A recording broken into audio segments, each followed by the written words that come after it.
Hello, hello, hello, and welcome to My Empty Hands, a podcast about the martial arts with a focus on Kempo. As always, I am Reggie Darden, and I'm excited to have another great guest with me today, Mr. Gary Wilson. And we are going to talk some Kempo, talk some martial arts, talk about his journey in the martial arts and in Kempo, and whatever other items that we want to talk about.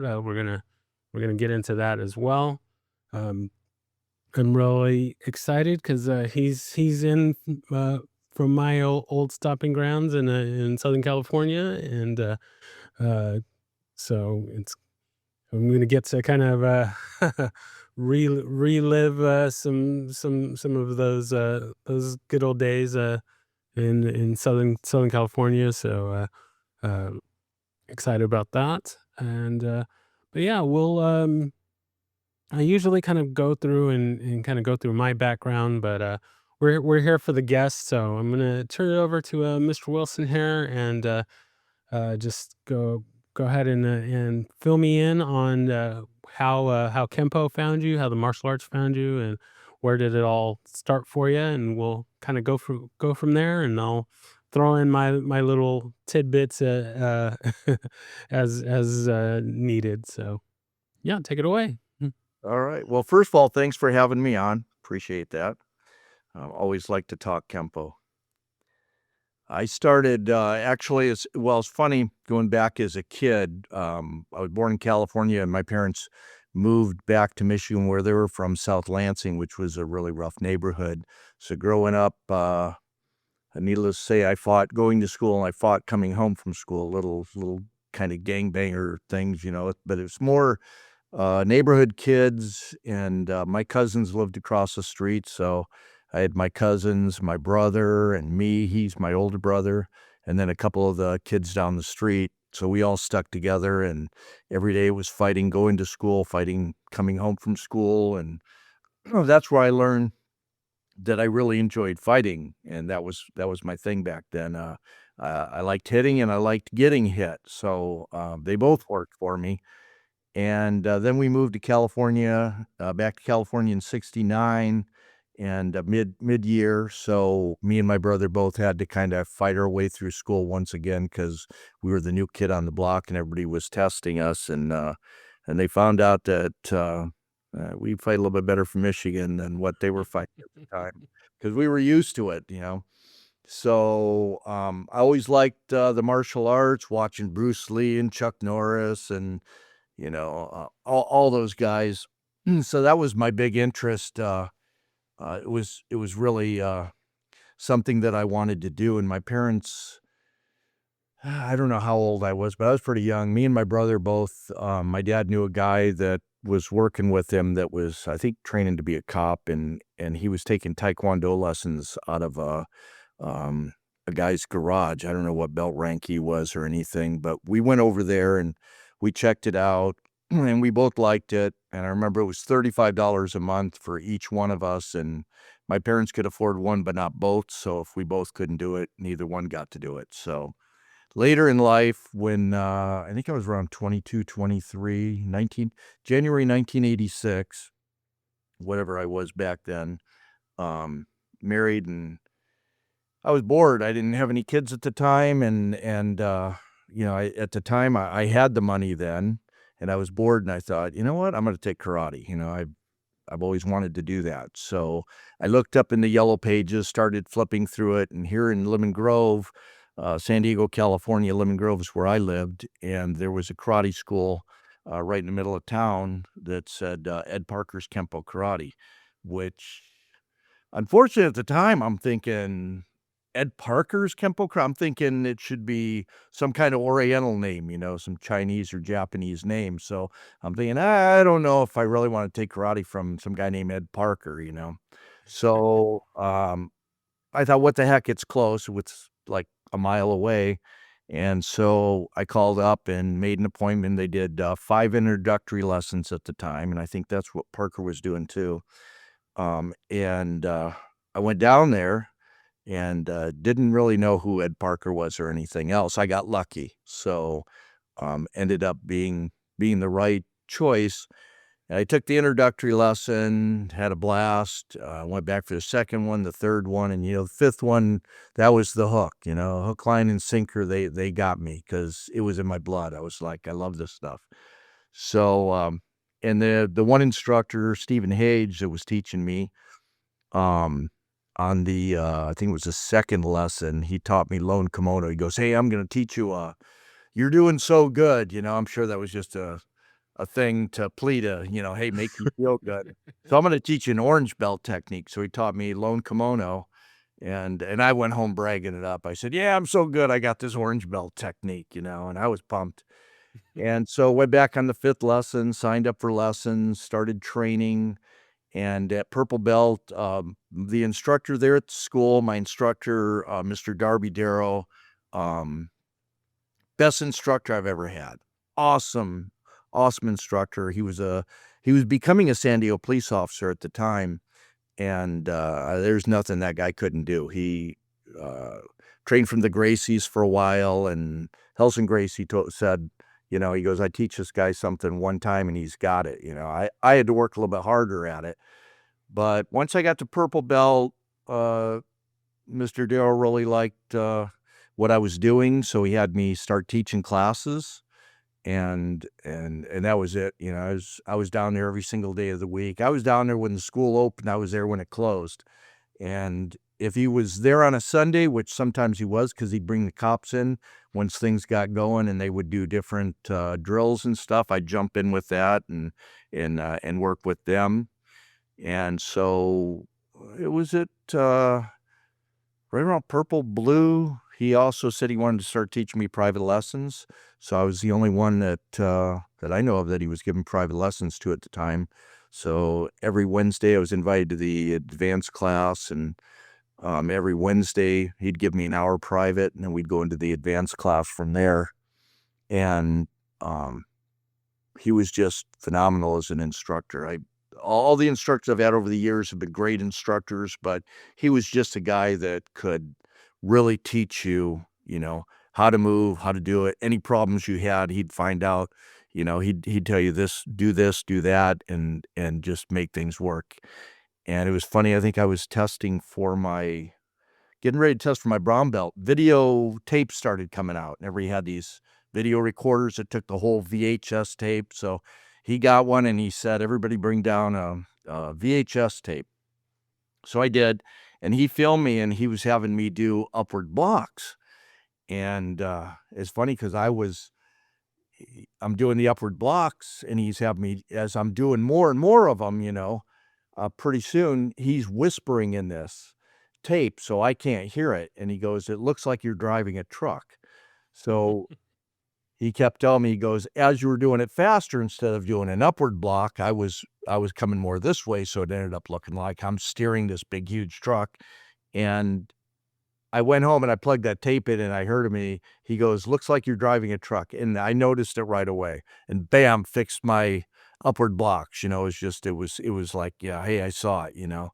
And so anyways, he was a phenomenal instructor. All the instructors that I had there were really good instructors. I had one named Mark Wilhelm that taught most of the adult classes, a young guy, and just an awesome martial artist.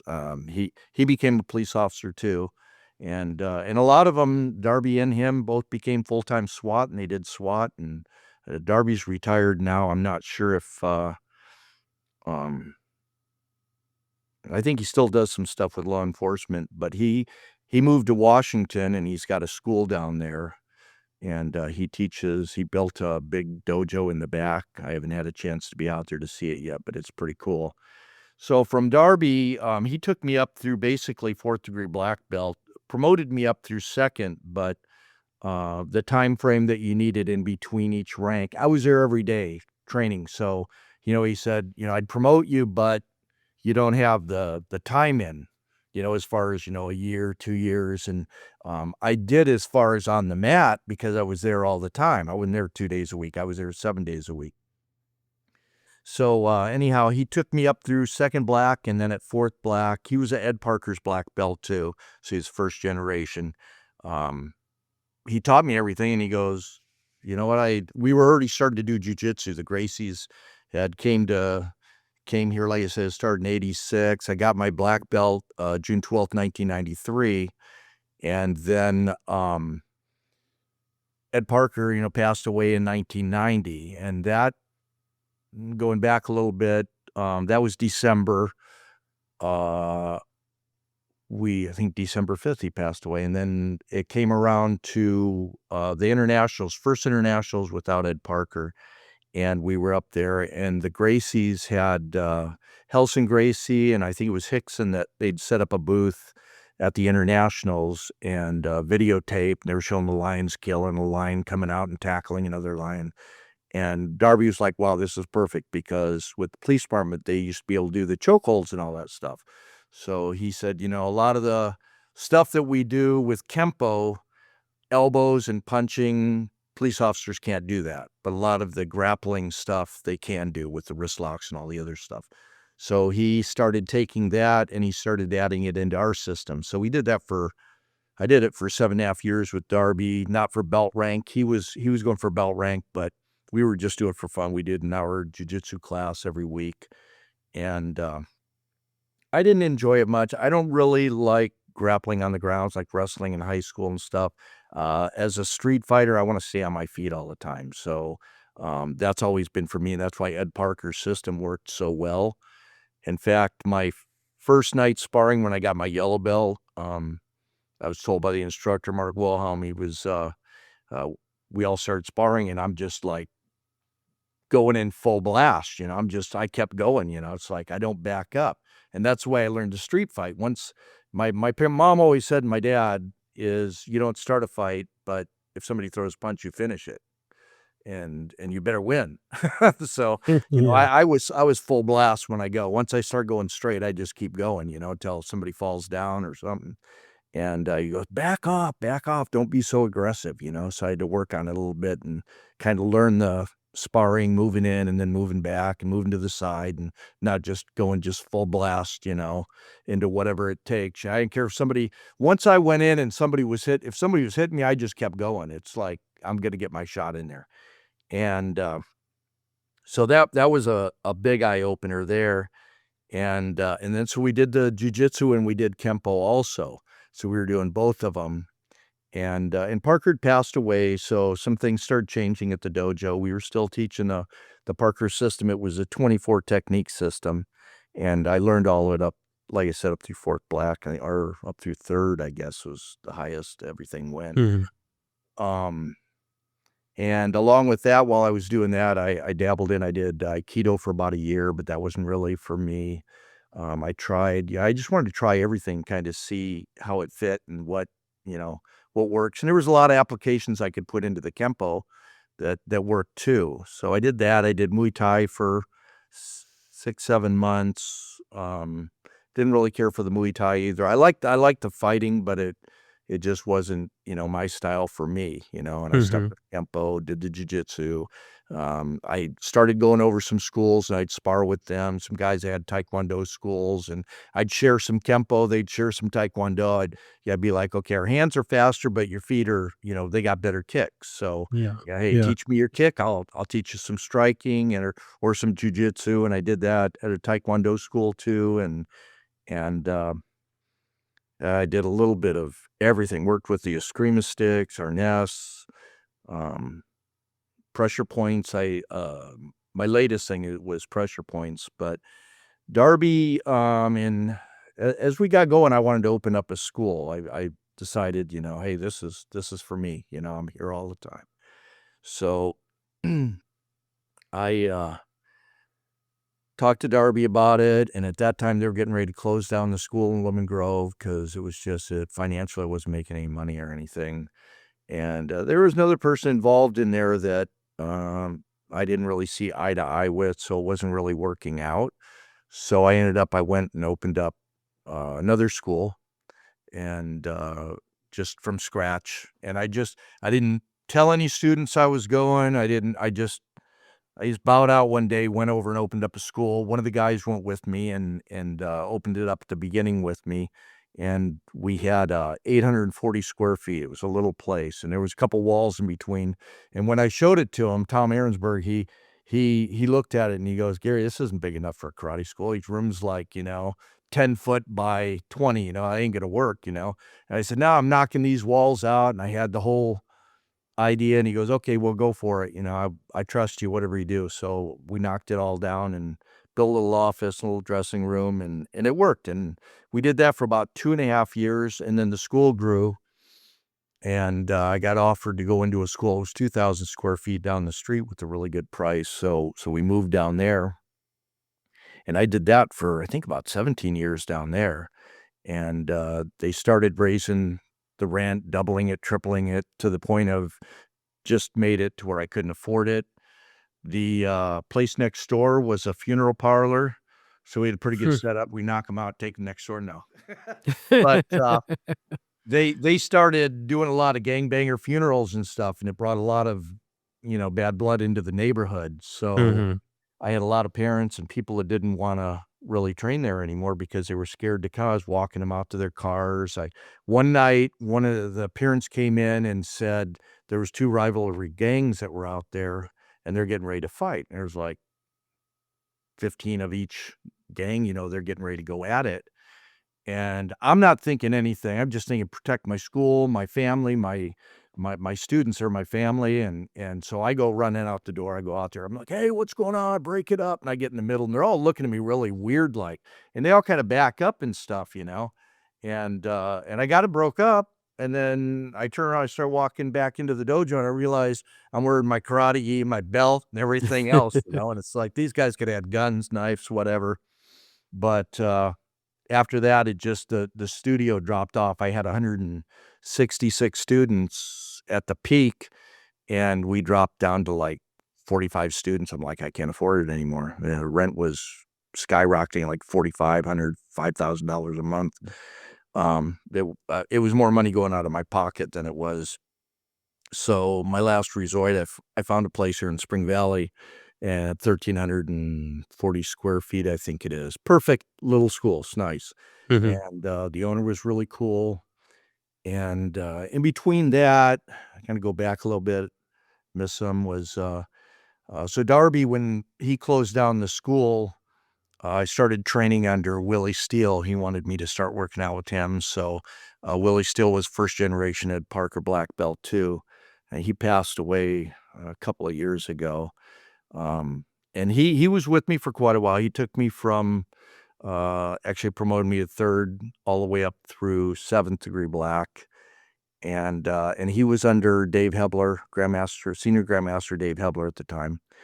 And which is, I don't know if you know who he is, but Tell you, yeah. yeah, Dave's highest rank in black belt besides Chuck Sullivan, I believe, right now, that's still alive, um, under Ed Parker. So, anyways, he at the same time, he was around 96.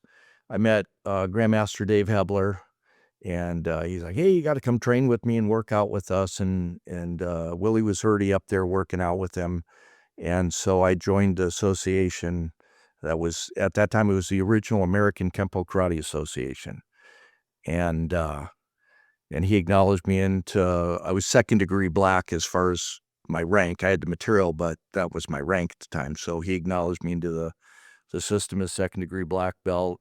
And then I had the grand opening, and I was doing some privates with him up in Hemet, and working with Willie Steele at the same time.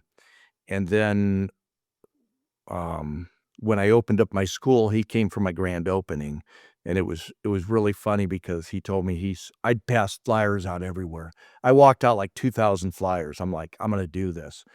And well, I didn't have much money. I had enough just to get the school opened. I borrowed a little bit from mother-in-law and got it opened, and so I passed out these flyers, and the day that we were doing the grand opening, he brought down the whole association. Everybody came in. There was a whole bunch of guys, and they all supported me. And he said, "Don't expect to sign anybody up on your grand opening. It just doesn't happen. You're here just to kind of celebrate the opening of your school."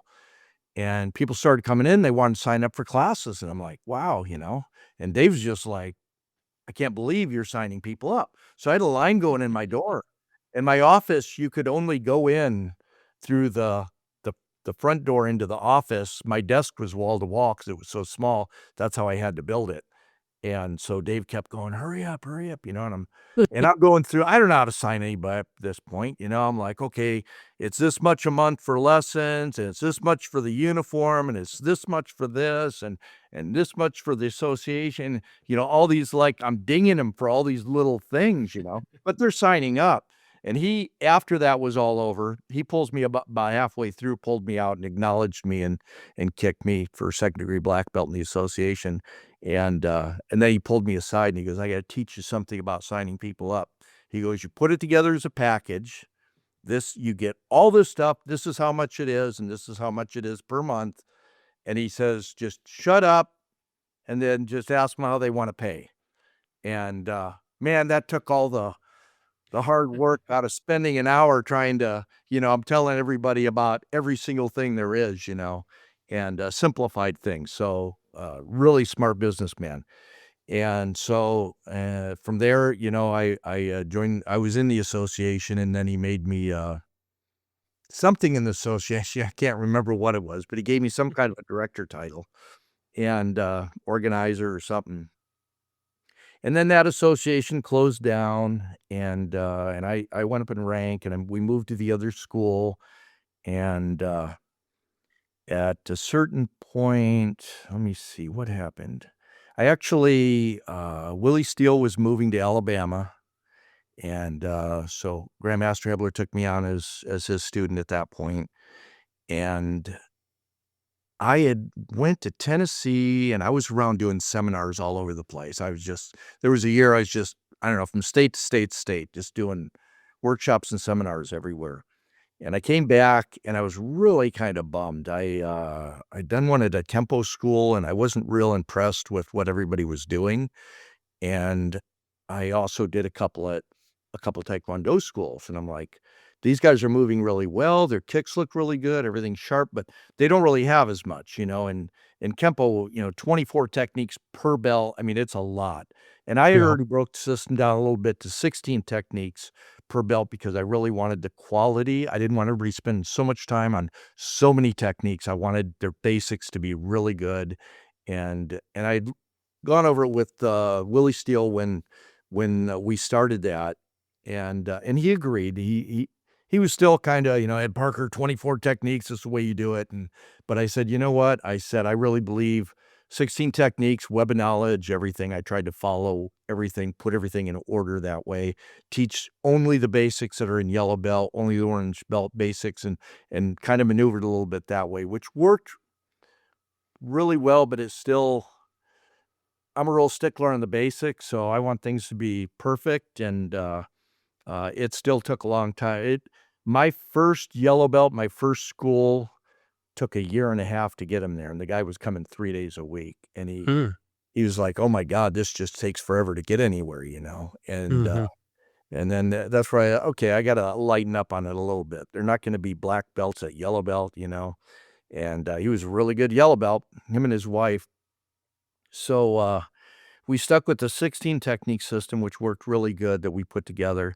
And then when I went to the bigger school, after I came back from that workshop, I thought about it on the plane and I thought, you know what? I just think that there's too much material as far as I'm a street fighter and self defense. And I wanted to train people to be able to protect themselves out on the street. Not much of a forms guy.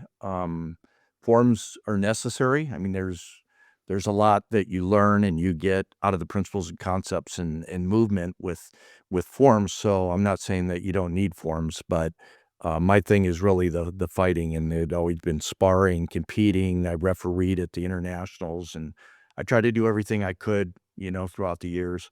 So when I came back, Grandmaster Hebler had actually left and went to Thailand, and he was doing a movie, and that was, Joe Louis was actually in that movie. He'd gotten brain cancer, and it was, one of the last things I think he did, and, so Grandmaster Hebler was working on that movie. Before he got there, he was choreographing fight scenes and stuff. It was called White Tiger. It never came out. I guess there was maybe a financial movies always, they get to a Mhm. certain point, they either make it or don't. And so, he got a hold of me and he said, "Hey, I need a place to stay, you got any ideas?" And I'm like, "I don't have room in my house," but I said, "I got a motorhome parked outside that you can stay in for about 3 months till we start doing some traveling." And he said, "Hey, that's good enough." And so he sent me his plane arrangements. I went and picked him up at the airport, brought him back. He lived here with me in the motorhome for about 3 months. And then he moved in with Tom here and stayed in San Diego, so I had him pretty close by for a while. I got to do a lot of stuff. So while he was here, I came back from doing the workshops, and he told me, "Say, Gary," and I said, "Let me come in." He goes, "How did it go?" And I said, "Well, let me grab a beer and I'll be out there." He said, "Okay." So we sat down and I gave him beer and I said, I got to talk to you about something. And he goes, "Okay." And I said, "You know what?" I said, "I'm pretty straightforward on things." I said, "You are too." So I said, "I'm going to tell you something that I have an idea for. If you don't like it, punch me in the face. And he goes, "Okay, I will." And he would have. So I sat there and I told him, I said, "I think I need to put together a system. Today's environment, I just don't see people coming in like when I was training. Nobody's doing it anymore. They come 2 days a week, maybe 3 if you got somebody that's really, really into it. But to get 24 techniques to do them the way I feel you should be doing them, um, it's gonna take me 50 years to get a black belt, out of somebody." So, I said I was at these schools, I told them what happened with the workshops, and I said, "I think the whole problem is I feel people gotta spend more time on the basics, and they gotta understand the technique, and I need to be able to break it down for them and make sure that they can move properly, and they got the balance, and they can generate the power, and they understand that power is coming from the hips, you gotta rotate your hips." I said, "That's how Parker moved," and so I said, I wanna put together a system that's got less techniques," and I had told him, I said, "I think, I can do it with 8 to 10 techniques." And, he took the beer and he slammed it on the table and beer went everywhere, and he's looking at me and I'm like, "Oh, he's pissed." And then he goes, "It's a great idea. I've always wanted to do that." So he goes, "Chuck did that, Chuck Sullivan." He goes, "He does video stuff, but he kind of the same thing. He's got, I think, 56 techniques." And he looked at me and he goes, "But you want too many techniques. You need to break it down more." So we broke it down and he came down with me and another instructor that I had that I trained with at Lemon Grove, awesome fighter, David Stewart, and he helped us. And me and Dave Stewart would pound out the techniques, and Hebler would watch, and he would say, "That's good, that's bad, let's do this, let's try that." And we changed some of the techniques and did little things and picked what techniques we thought in the family grouping and everything would work out with a smaller system, not as big. And that's kind of what we put together. And so we came up with 4.46. And what's funny is Jeff Speakman came up with 5.0 like right before that. And we were trying to we were going to do, um, uh, we were just gonna call it 4.46, and I said, "Well, we need to kinda add to that. He said, "Well, why don't you do original Kempo." At first, he said original American Kempo Karate Association. I said, Dave, that was your old association." He had sold that to Greg Townsley, so I said, "I can't use American." And I said, "We got some other stuff in there too, so let's just call it original Kempo Karate," because we were kinda taking it back to the basics of talking to him and Chuck Sullivan. I went up and met with him and Vic LaRue, and we talked, and they were like, "Yeah, you should do this." So I said, I kinda wanna take it back to the roots of Kempo because the guys back in the early '60s, late '50s, the old timers, they were hardcore. It was hardcore. It was good Kempo. It's not that it's not good now, but it's just putting the time in. They were like 2 years and they would make a black belt, and they'd be really good black belts, and they didn't have as many techniques, and then everything started 'cause it started, um, I believe, Dave and Chuck said that it was, white, yellow, brown, and black, and then they added in an orange, and then it kinda grew from there, and then it got too big, and then it got smaller, and Chuck Sullivan told me, he said, he had talked to to Ed Parker after he came back from doing Perfect Weapon. And Ed Parker said that he had to do something because he had been to a couple schools doing some workshops and tests, I think, and he just said, "I'm seeing the techniques, but I'm hearing the names, but I don't identify the techniques as what I'm really teaching." Because it was really, if you think about it, Pasadena, San Diego, we were close, so we were pretty much on key with it, but when it's back in all these other states, he's not spending as much time, and there's no videotapes, there's no video conferencing that you could do to work with anybody back then. So, and he really wanted people to take it and kind of move the way they moved. So a lot of things got changed. So, my thing was to try to keep it as good as I possibly could. So the 4.46, what it stood for is 4 forms up to black belt. From black belt, I add a lot more stuff into it, but just to get to black belt. My thing was to get somebody to black belt and be a quality black belt and to be able to defend himself out in the street, that I taught him something. And I really felt like at orange and purple, we were losing people because it was, and by that time, a lot of purple belts in Ed Park's system back in those days, they were better than some of the black belts that I was seeing in tournaments and stuff. Is because we were putting that much time into it to get to that point. So, um, I really wanted a, quality martial art. So, and something good. And the Parker system was just awesome. And it was like street fighting, what I learned up close and personal. And so we took the best that we could. We put together 46 techniques to black belt. Doesn't seem like much. I get students now telling me, it's like, God, there's so much material. And I'm like, this is like nothing. But the quality that I wanted at is different. So we do 4 forms and 46 techniques. And I put together this with Hebler, and we thought it was a great idea, but it didn't really work out real well over the years. I've changed it. Was we didn't do any of the traditional forms. We were having them work on their techniques more. So we had them take out every technique they learned, they had to create their own form and do it right and left side. And that way I figured that they're working those techniques. They're getting better at their techniques because they're pounding them out in their forms.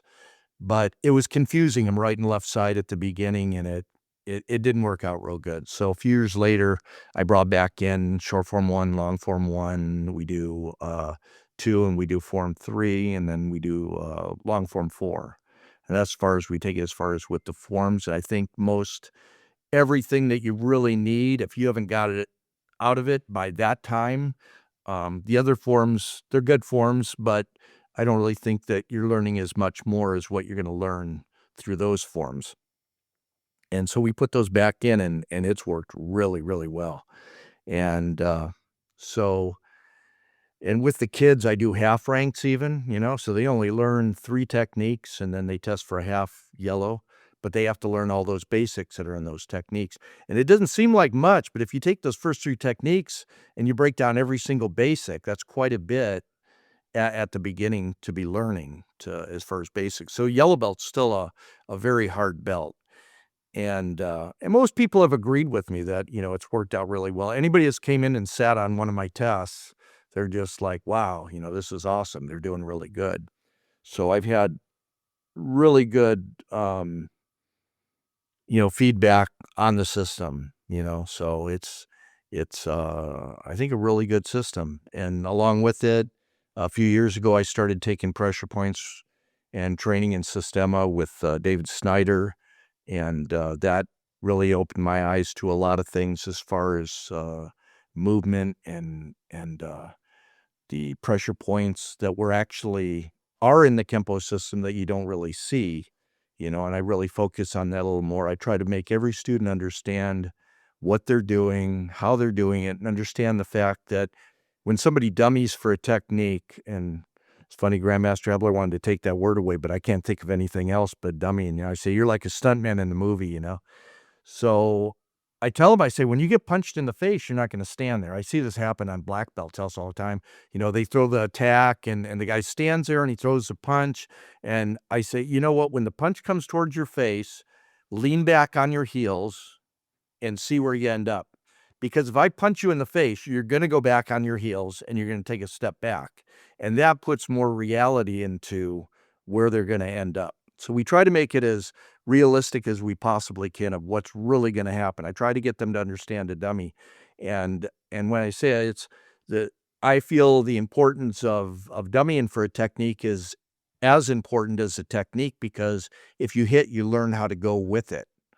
As you're dummying for that technique, you're learning how to move. Your body's moving. You'll be able to take that punch a lot better than just standing there and taking a full blown punch, across the jaw. And so that's kind of the way we do that, and we put it together. I got a smaller school now. I trained with the association, all those guys, when it was the original Kempo Karate Association, original American Kempo Karate Association up in Hemet. We all got together and pounded out techniques. And then eventually that kind of, he shut it down, and there was nothing for a while. And then he opened up the Gift of Power, he called it, another association. That one didn't go over real well. I joined that one too. And then uh,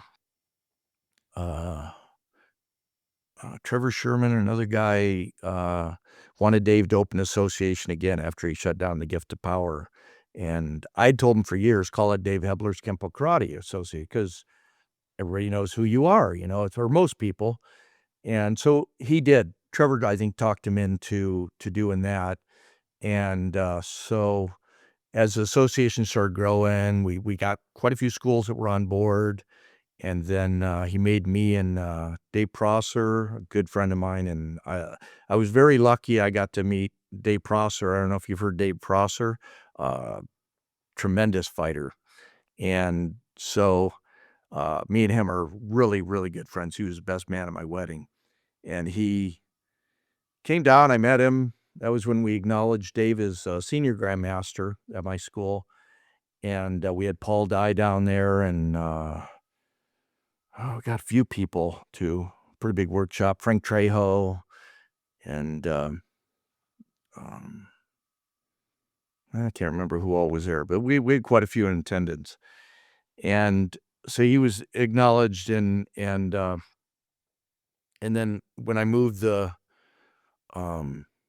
I was still in the school, we did the 446, and then Dave made me the president of his association. I had a lot of dreams for it. I wanted it to grow and get bigger, and Dave Prosser was vice president. AC Rainey was on board. Todd Durgan. We had quite a few guys, and I did that for a few years. And then when I moved the school down here to Spring Valley, and I wanted to do other stuff with the association, Dave says, he goes, yeah, you should open up your own association. And I said, "Oh, what would I call it?" And he goes, "Well, call it Original American Kempo." I said, "Well, you can't, because you sold that." He goes, "Okay, call it Original Kempo Karate." So the same thing as your title. We call it Original Kempo Karate 4.46.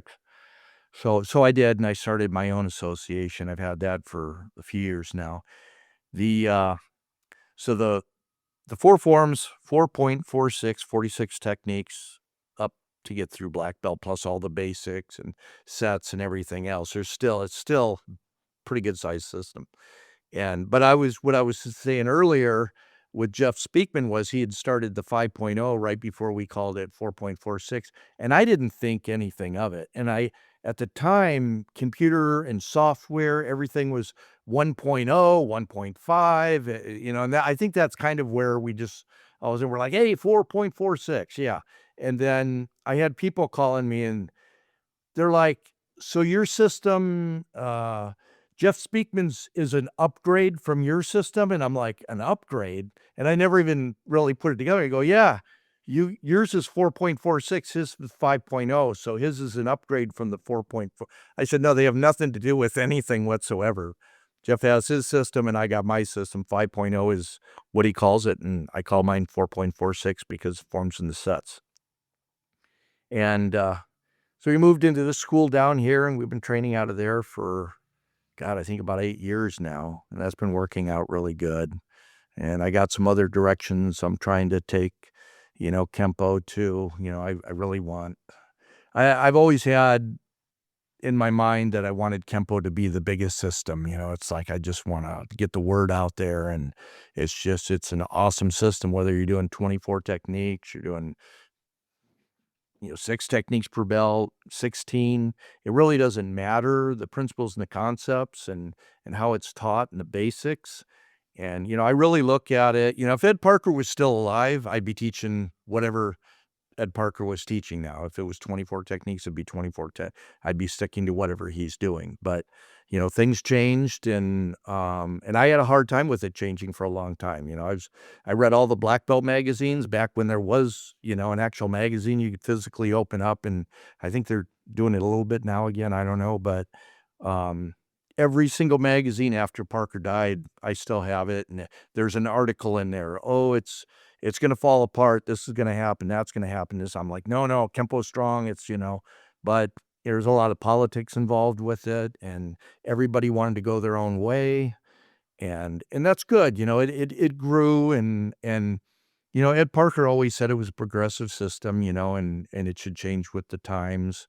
I don't know if he'd agree with what I do, but I think he would. Everybody that I pretty much have dealt with, they say, he was, like I said, Chuck Sullivan, when he met with them right before he passed away and took off to Hawaii, Chuck Sullivan had met with him and he said he was, changing the system. He had the 16 technique system in place, but he hadn't finished it. Somebody finished it up. I'm not sure who, but Chuck said he told him at that point that he was going to do the 16 technique system, and in a few years he was going to minus some of that out. He was going to break it down more so that it could be, back to a real quality, strong system. And there's a lot of very quality black belts out there. I'm not saying there isn't. It's just whether you're going to put the time into it or not. You put the time into it, 24 techniques. I mean, you got an arsenal. I mean, it's huge, and then while he was coming up, I mean, we were changing. I mean, Ed Parker'd call up and or come down and he'd say, "Hey, we're adding, we're changing this technique, 5 swords. Now you're gonna go to a forward bow here instead of a twist stance or whatever it was." So, there was always things progressing that were happening. And Grandmaster Hebler told me back, him, Chuck, and all the guys when they were training, that the system wasn't just Ed Parker that created all the techniques, it was all of his black belts. When they used to have their Friday night class or the line or whatever, and they'd all get together and they would talk about the techniques and they'd create the techniques as they would go, and they'd pound them out on each other and see if they worked, and if they did, then they got put into the system. So, that's kinda where I'm at. My wife, I've been married a couple times. Karate's kind of not been great with Kempo, but, things happen. So, uh, I'm with my last and final one. She's awesome. She, actually took karate with me where my first wife didn't.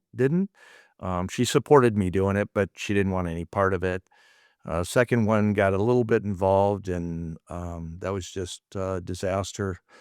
But my wife now, she trained with me. She didn't actually. Her son was 3 years old. Came in. I started a 3 and 4-year-old class, and she brought him in to train, and he didn't really care for it much. He didn't stick with it. And then his sister came in, and she was older, and she stuck with it for quite a bit. I got her almost a brown belt.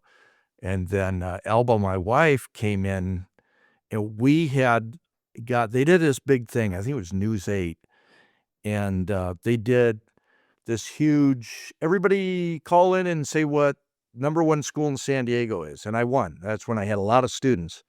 And, so I got number 1 for the year of being, top school in San Diego, and so News 8, News 10, I don't know which one it was. One of them, they came in and they actually, filmed me for free and gave me a video. I had it on my website for years, but I recently took it down because it was so outdated. And so I didn't have many adults because 9/11 really killed all my adults. I was teaching police officers because at Lemon Grove, that's all we did was we had a police, um, program that we put together, and we were teaching a lot of police officers out of there, San Diego police sheriffs, and, Navy SEALs, taught almost everybody. And so the, 9/11 hit, and I had more adults than I had kids. And our Tuesday night sparring class was just everybody came around, all from all around, just to do the sparring class. And 9/11 hit, and adults are gone. Military's gone. Police are down to the airport. Had the chief of police that was training down there, and he was running everything down at the airport. But then a lot of the military people brought their kids in while they were gone. So we ended up growing our kids class. And then I got to the point where, man, I want to build my adult class back up. So when News 10 came in, I had more kids than I had adults. I only had I had more black belts probably than anything, instructors. I think I had 4 or 5 instructors, and then I had, um, maybe 5 or 6 adults. But like I said, I had like 166 students, so it was all mainly kids.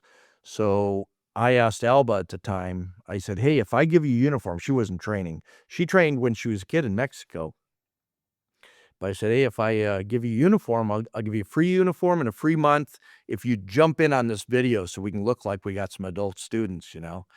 And so she goes, "Yeah, I'll do it for you, no problem. I don't want anything." So she did. She came out and she did it, and she was on the video. And then the next day, she comes over and hands me the uniform, and she goes, "Thanks, but I really don't want to train, for my kids and this and that." And I had put together a kickboxing conditioning class, and we were kind of going at it pretty hard with the kickboxing class. And she came in and she goes, "You know what? Can I get that uniform back? I'd kind of like to do your kickboxing class. Would that be okay?" And I said, "Yeah, come in and do it. Try it out." And she did. And then she wanted to start training from me in Kempo. So then she started doing the Kempo. And now she's a fifth degree black belt under me, and going for her sixth in August. And she teaches the kids and the adults, mainly the kids down at the school. And phenomenal instructor. She enjoys it. And, she's bilingual. So, we got Spanish speaking, students that can come to her class, and it works out pretty good. And, but my heart and soul's into Kempo. It's like it'll never go away. I told her, I said, "I'll never retire." I'm working with her right now because when COVID hit, it really hit the school hard. We lost half of our students during that, and the owner that was at that school was really cool. So um, he actually cut my rent in half while we were going through COVID. So I was able to keep the school afloat, and we did online classes, and I learned a lot from that. Good thing I learned to do techniques right and left-sided, because when you're doing it online, it's about the only way everybody understands it is doing it that way. So we survived COVID, and the students that were there now are most of them are black belts now. They made it through, and um, I actually taught the two. I don't know if you ever learned the 2-man set, but I taught the 2-man set to 2 of my brown belts that were teenagers at the time. And they're not at each other's house, but they were friends. And I taught it to them online, and I thought, I don't know how this is going to come out when we get back in the school, because it's a 2-man set. You got 2 people there. They came back in, and it worked out really good. Within, I would say, about 3 weeks, they were nailing it. They had it. And I'm like, it worked. I taught one of the students Form 4 online, and, but the difference is, if you understand it, you got the basics, it wasn't too much of a problem to teach online. And if you've got 2 people, then it works out pretty good. I've got husband and wife that I teach online on a regular basis, and they're really good at it. They can actually do stuff on each other, so, it's almost like being in a class. So, Yeah, if you have that foundation, it's a lot easier to pick up the other items online, or in a video, in a remote way, versus just starting out fresh. Uh, that wouldn't be the recommended way of learning. But if you've already have that base, yeah, like online is totally doable. And yeah, the whole COVID and everything opened a lot of people's eyes to, oh yeah, we can do this stuff remotely. And so yeah. uh So it was Yes, I've a been good able to. learning experience, I think. Yeah. The one person I had one guy come online and, it was impossible. He wasn't real coordinator or anything else, and trying to teach somebody, not that he couldn't learn, but in person, he would get it, but online, it was too difficult. So I just kinda cut that off. I'm like, "You really need to find a school close by and go in there and train from somebody there where you can do some hands-on stuff." And Grandmaster Hebler actually took me from, he promoted me to 8th, ninth degree black belt, and then I was acknowledged by my peers to Grandmaster back in, I think, 22. Actually, AC Rainey, Grandmaster Dave Prosser, he came down and God, Bob Austin, I think he's a professor up in Colorado. He's got huge school. I think he's kinda retired from the school part, but he's still part of his association, really good martial artist, and, uh, and they were all down there and acknowledged me, the Grandmaster, and Chuck Sullivan signed my certificate, and Joe Ribello and Ted Sumner, and I ended up at the Hall of Fame, and everybody's coming up 'cause, Paul Casey was gonna sign it, and while I had it out, Ted Sumner's like, "Hey, what is that?" And he's, "Hey, I wanna sign it," you know? So he signed it, and so I got quite a few acknowledgments on it, so it was pretty cool, and but it's not the end of the road, it's like black belt, I try to tell students the worst thing, and I talked to Ted Sumner about this at the Hall of Fame one day when we were talking, we were out having a couple drinks, and I said, "Have you ever had anybody make black belt and then drop out?" And he goes, "Oh my god, yeah, it's the worst thing." I said, "Oh my god, it took my heart away." I said, I promoted, I had a black belt test, quite a while ago, but I promoted, I think there was 5 or 6 that made black on that day, and they've been training for 5, 6 years, and I kinda had a feeling with one of them. It was a female. And so she came in right before the test, and she goes, "I wanna pay for my test, and I wanna fill out my cancellation form." I'm like, "What?" Hmm. And she goes, "Yeah." She goes, "My goal was black belt. I got it, and on to other things now." Like, wow, this is like the beginning of your journey. It's like a doctor that just graduated college. You haven't got hands-on yet really in there, doing surgery or anything, and then I had the other one, it was him and his son. His son dropped out right away. He was going to college, so it's kind of understandable, and he stayed for a while, but, work kinda took him away from it. But other than that, most of my black belts, I've got, I think, about 50 black belts on my family tree now, and they all fade in and out here and there, I got the core ones that stay with it, and a lot of them got older, guys that I sparred with that were 10 years older than me that back in the day, it's like, um, Rick Monjay, he was a big Rick. He's a tough fighter. Me and him, he was my sparring partner for a long time, and he was here in San Diego, and he's gotten older now, and I saw him at my Christmas party, and I go, "Man, I miss those days." And he goes, "Yeah, I can't do that stuff anymore." And it's really hard, you get to that point. He said, "We should come in and teach." Yeah, just because you can't do it anymore, you can still teach. Gotta pass that art on to everyone. To me, that's passing on your knowledge. That's the biggest part of the whole thing, and I love teaching. So, like I say, I'll never retire. I told Al, I said, "I'll always be doing Kempo." It's just gotta change the level, some things you can do and some things you can't. I mean, Dave Prosser used to go and just beat the crap out of each other, He's up in Gardnerville, Nevada. And that's a real funny story I'm gonna say real quick. When I met Dave Prosser, uh, he's a tough guy. He likes to get hit. You can hit him as hard as you want to, and he enjoys it. He'll smile. I hit him once where he didn't smile so much, but most times he's smiling. So he's when we first met, he goes, "You gotta come up to my school, Gardnerville, come up, we'll do some shooting. I got all these guns, and I live near the mountains, and he goes, 'Come into my school and spar.'" So I go there, and, at this time, Grandmaster Hebler had moved back to Gardnerville, Nevada. He always loved Gardnerville, Nevada, and so I'm visiting kind of the both of them, and so me and Dave tell him we're taking him back to his room, and we'd had lunch, and he goes, "Well, what are you guys gonna do?" And Dave goes, "Well, we're going back to my school. We're gonna spar," And Hebler goes, "No." And we're like, "What?" He goes, "No, I don't. You guys are both my friends and students." And he goes, "Dave's a Golden Glove fighter, and he's a kick-ass fighter." And he goes, "Gary's a brawler, a total street fighter." He goes, "The two of you guys fighting together is just not good."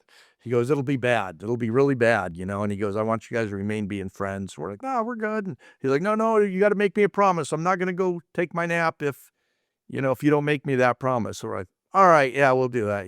So Dave gets out of the truck. I get back in. I jump in Prosser's truck, and he looks at me and he goes, "You ready?" And I said, "Yeah, I gotta stop by Walmart. I need a mouthpiece." So we went down there. I walked into his school, and I've never had a fear of fighting anybody. It's like, no matter, I don't care how big you are or whatever, it doesn't change anything. But I walked into his school and I look, and there's blood all over the mirrors, dried up Mm. blood. I mean, splattered everywhere. And it was a small school. And I'm like, "What's all this?" And he goes, "Oh, the other night we were sparring and one guy broke his nose and the other guy ruptured his spleen and had to go to the hospital." And I'm like, "Oh, maybe I picked the wrong guy to spar with. Maybe Kepler had a point here. But yeah, I'm not gonna back down." So I go in the bathroom to change, and there's blood all over the sink and blood all over the mirror and blood all over the toilet. And I'm like, "Oh man, what did I get myself into?" And I went out there and we both squared off, and we both fought pretty close to the same. Dave's a hard hitter. I like hitting hard. We hit in the face. We hit everywhere. But the difference is he's a mile high. In San Diego, we're not a mile high. So my breathing was nothing like what Dave Prosser's was. So we go for about 2 minutes. I'm like, I'm running out of air. I said, "We got to take a break, because otherwise he's going to kill me." So we take a break and we went back in. We just kept going back in. I'd keep going. "Okay, I need air. I need air. I got to get some more. I need air." And we went for a couple hours at it, just pounding each other. And then we went back and got Hebler, and our faces all red and everything. He goes, "You guys sparred." And we're like, "Yeah."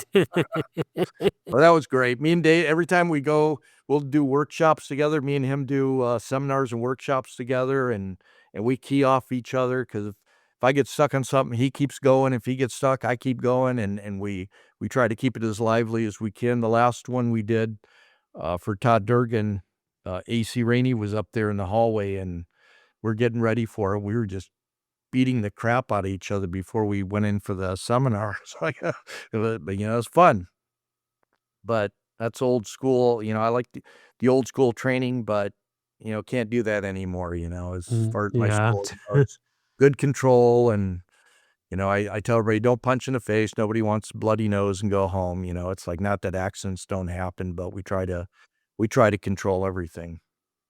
But you were from San Diego too, right? So you started out here. Yes, yes. Yeah, I'm from San Diego. As we talked about earlier, my first instructor was Sweet Pete Salas, and started in. I was at that school for I guess about 2 3 years. Just almost to my third brown when I left for the army, and didn't. Un- I guess, fortunately or unfortunately, I had about a 25 plus year gap in between Kempo schools. The instructor that I train with now um, is in the so with Mr. Salas. That I guess lineage is sort of that of the Tracy version, and the instructor that I train with now is the Ed Parker, American Kempo lineage. So when Cool. I started at this school, I had to start over again, which at first I was not a fan of, but I've come to learn and really appreciate that. So. Um, at this point, I'm working back to working towards my third brown. And then I also am cross training. So I recently started doing Brazilian Jiu Jitsu, and I'm also doing Hapkido as well.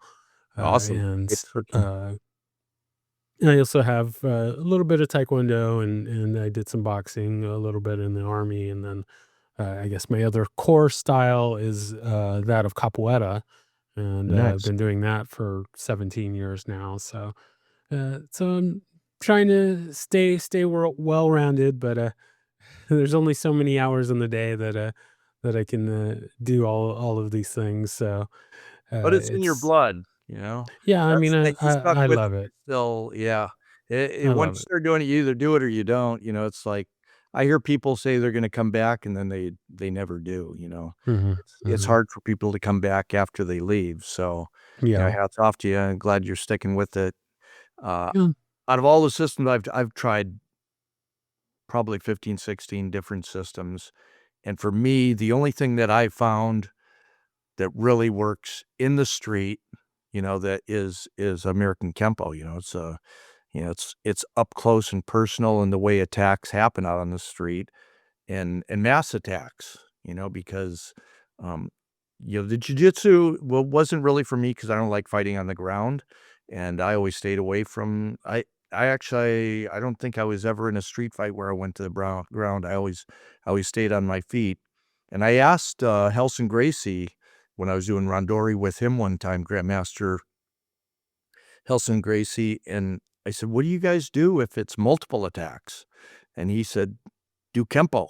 Why would you go to the ground if you can't fight more than one guy because if one guy's got you tied up, you got 2 or 3 guys kicking you." And on my second-degree black belt test, Darby had, uh, kinda entwined jujitsu with Kempo. So we were fighting and the thing was it was 2 on 1. So one of the guys had to take me to the ground. And I don't know how old I was then, 20, 26, 27, and, maybe 28. And so both guys I was fighting, one was 16 years old, and he came in from the kids class at 12 because he was so big and a really good fighter, Danny, and, another guy named Mike Kassab, and he was a really good fighter, and he was a couple years younger than me, and, but hardcore fighters. And so, we fought and then boom, they took me to ground and I kept fighting, but, Mike's on top of me, punching me in the face, and I get Danny kicking me in the ribs, and not super hard, but hard enough that it hurt. And, so, I'm trying to get out of it and I'm trying to roll and I end up rolling on my stomach. Worst place to be, right? On your back. And so he's trying to get a chokehold on me. And Darby gets down on the floor and he gets right in my face and he's looking at me. He goes, "Gary, all you gotta do is stand up and it's all over. Just like I was just stand up and it's all over." And I'm just thinking, yeah, easy for you to say. This is like my 3rd or 4th fight for my second black, and I'm totally exhausted. And then I just jumped up and I threw the guys off of me. And I remember punching Mike in I think it was the forehead. I caught him and he backed up and Darby's like, "Break." And he goes, "See, that's all you had to do." And it's like, yeah, sounds easy, but it's not that easy. So stand-up fighting for me, that's my thing. But, I see, ground fighting, there's different aspects of every part of martial arts that's good, and being well-rounded, I think, is really well. So Yeah, I'm all about cross training and having as many things in your toolbox as you can. Yeah, you're probably not going to use half of it, 75% of it, but having the option to use all of those things, I think is good and important, and I think it's important to be versed in all ranges of combat. And exactly. uh, there's all these debates about, oh, well, this is going to work and that's going to work, and we could do that all day. But I think it doesn't hurt to have options and Yep. various ways to deal with things. So Yeah. yeah, I You like never know having it when all. you're gonna end up on the ground, so, ground training's good. And Gotcha, there's a gotcha. lot of Kempo that you can use on the ground if you think about it. 'Cause a lot of stand-up jujitsu we do that works. Mhm. I found that when I was doing it was, try some of your Kempo stuff when you're down on the ground. I did a MMA class for a while because MMA was getting so big. It was like, wow, I'm not getting any students. So I put together an MMA class and I changed it around. I made it more of a street fighting MMA. And a couple of the guys that trained with me, they're like, man, you got the most nasty jujitsu I've ever seen. Cause I was doing stuff like taking the middle knuckle, driving it into the ribs, vibrating punches. I take my thumb, wrap it around a rib. It's like, you can't do that stuff. I'm like, in the street, I can do anything I want. That's what you got to be aware Exactly, of. exactly, exactly. So, uh, man, there's that's a good thing about talking Kempo is that we could do it all day long and Sure. all night long. And even though I have plenty of tape, we're gonna go ahead and move into our lightning round here as we head towards a wrap up, and then we'll talk about scheduling a part two because there are some items that I wanted to make sure that uh I cover, but we won't get to them this time, but we'll talk after this to schedule a part two and get to some of uh, those points. But Sounds good. as for the lightning round, just got a few little questions here to throw at you. Sure. First one being, do you have a favorite technique? Favorite technique, probably snapping twig. It's a good one. That one's brought up a lot. Many of the guests have picked that. So. That's a good one. I like it. I like it. Next question: do you have a favorite form and or set?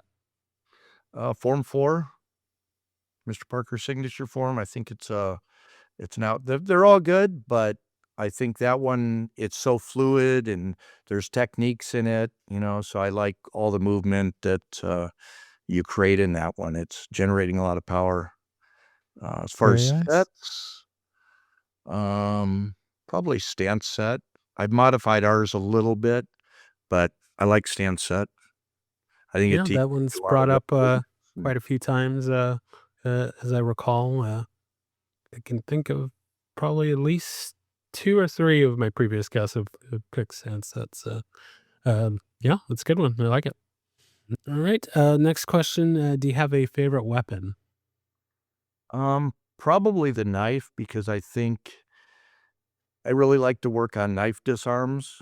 I think it's the one weapon that, a gun is very dangerous, but if I can redirect, you know, the um, if I can redirect it, that's all you got to do is that little movement to get it redirected. I mean, if you get shot, that's bad news, but with the knife, it's all over you. So, if you don't get it just right, and you don't have a hold of it, that knife can just be slicing you into pieces so easy. So I try to work the knife a lot, and I like the stick a lot too. But the stick and the knife, to me, they both kind of work the same directions and the same movements as a stick is a knife. You train kind of the same way. Very nice. I like it. I like it. All right. Next question: if there is anyone that you could train with, living or dead, uh, we're gonna stick to this. This question originally was one question, but I've now broken it up into two. So, any person, whether you've trained with them or not, and these are going to be non-fictional people. The second part of the question is just going to be fictional characters. But if there's anyone you could train with, living or dead, who would, besides Ed Parker, who would that be? Besides Ed Parker, okay, that was gonna be my choice. Yeah, I when I first started doing the show, I just opened it up to anybody and not really thinking about the fact that this is primarily a Kempo show. And so, yes, everyone is gonna say Ed Parker. So I figured I needed to challenge my guest a little bit and take Ed Parker off the table. So, yeah, anyone besides Ed Parker, because that's a given. Uh, Okay, who well, would that be? Ed Parker, I would say Bruce Lee. Very nice, very nice. Yes, he's often picked and rightly so. So I like it. I like it. Right. So then the second part of that question is a fictional character. Uh, if you could train with any fictional character, who would you like to train with? Wow, I really don't know. Fictional, because it's not really reality. What do you Well, I'm talking about, someone like, Mr. Miyagi, or I've had a Kung Fu Panda mentioned a few times. Uh, okay. you know. Um, yeah, kind of, I would say Jackie Chan. I think I don't know, I like the way Jackie Chan moves as far as, he uses his environment with everything. Mhm, I mhm. wouldn't wanna do the stunts he does, but I think he can move really well. He's definitely a good martial artist. All right, all right, very nice, very nice. All right, so now we are going to move to our shameless self promotion. So you can plug anything that you like, or if there's anything that you wanted to make sure that we get out that you haven't mentioned. Now's your time to throw that out there, and then we'll close out for part one, and we'll work on scheduling part two. So. Um, So what do you mean by shameless promotions? So, if you want to promote your school or website, or Oh. some of my previous guests have written books, or just anything that comes to your mind that you want to get out there for this episode, then Sure. yeah, throw it Um, out there. yeah, I don't write books, but, um, my school, I welcome anybody to come in that wants to come in and train. American Family Kempo Karate. We're in Spring Valley, California, in, actually an area called Casadero. It's close to La Mesa. And it's not a real big school, but, yeah, we enjoy, teaching anyone that wants to learn.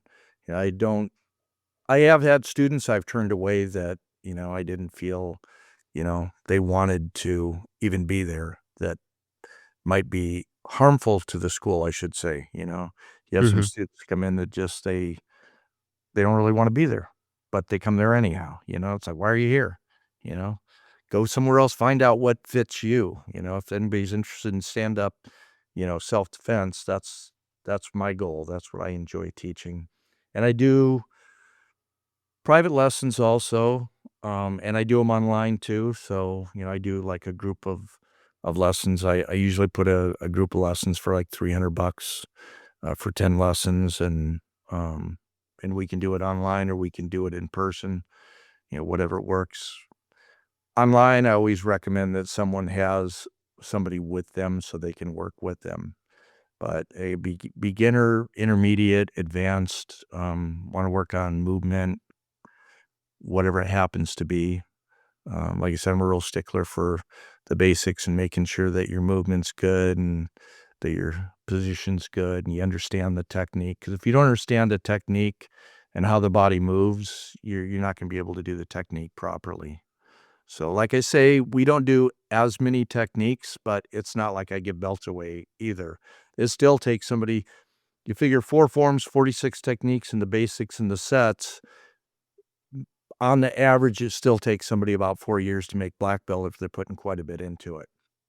But not, it took me 7 years. Actually, I was ready at 6 years. I had my material, but Ed Parker passed away, right before, and I don't know what happened, but I kind of I continued to teach, I continued to train, but I didn't test. And Darby asked me, he's like, "Hey, you need to test for your black." And I'm like, I just my heart wasn't into the testing part of it at that point. It's funny because and he had told me this because we had a conversation, and I said, "Well, Ed Parker's not alive anymore." He said, "Well, Ed Parker's not your instructor anyways," which he wasn't. It was Darby. Darby trained from Ed Parker, not me. So, I'm like, "Oh, you're right. I need to kinda open my eyes and kick my ass in gear and test for it." Um, Very nice, very nice. All right. Well, that is going to we're going to close out for this part today. I thank you so much for taking the time to share your story, and yeah, there's always with every guest, there's always so much that I want to get into, and Yeah. yeah, Well, I we'll appreciate you definitely having me on. definitely have you for part two, so we can get a little deeper dive into some of the things that you brought up. But yeah, I just can't thank you again, and thank you enough, I should say. And um, yeah, thank you so much, and we'll close out, Sounds good. I can't wait to get this out for everyone here. So thank you. All right. Thank you. Big salute to you. Thank you for listening to My Empty Hands. If you enjoyed the show, please share it with a friend. If you didn't enjoy it, please share it with an enemy. If you'd like to be a guest, or if you would like to recommend a guest for the show, please email me at podcast@talkingkempo.com. Thank you.